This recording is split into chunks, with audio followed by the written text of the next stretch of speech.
Praise the lord. ఈరోజు మీకోసం జీవం గల దేవుని మాట, రోమపత్రిక 9వ అధ్యాయము 20వ వచనము.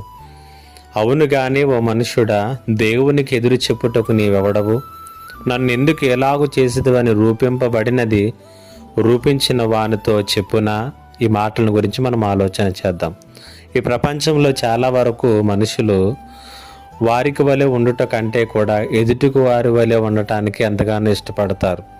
ఎదుటి వారిలో ఉన్నట్లుగా మాకు సామర్థ్యాలు లేవని, వారికిలాగా నాకు ఇంకా ఎక్కువ ప్రతిభ ఉంటే బాగుండు అని మనం ఆలోచన చేస్తూ ఉంటాం. ఎల్లప్పుడూ కూడా ఎదుటి వారితో మన జీవితాన్ని పోల్చుకుంటూ ఉంటాం. నేను అలా సన్నగా ఉంటే బాగున్ను, ఇంకా పొడుగ్గా ఉంటే బాగున్ను, ఇంకా తెల్లగా ఉంటే బాగున్ను, ఇలాగా అన్నిటి విషయంలోనూ కూడా కంపేర్ చేసుకుంటాం.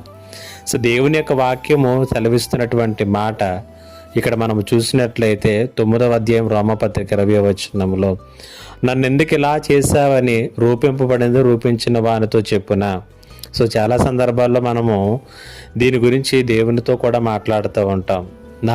నన్ను ఎందుకు అలా చేయలేదు, నన్ను ఎందుకు ఇలా ఉంచావు అనేసి.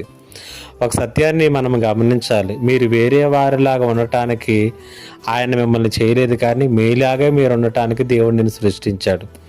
నీకు ఈ సంగతి తెలుసో లేదో, ఆయన అవసరమైతే నీ బలహీనతలను కూడా ఆయన వాడుకుని మహిమ పొందుకోగలుగుతూ ఉంటాడు.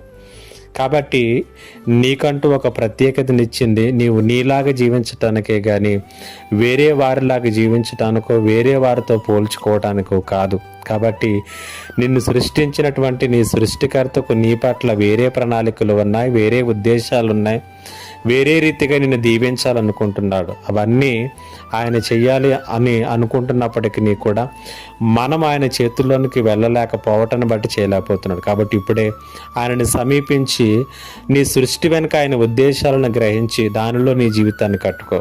దేవుడి మాటల చేత మిమ్మలను బలపరచునుగాక.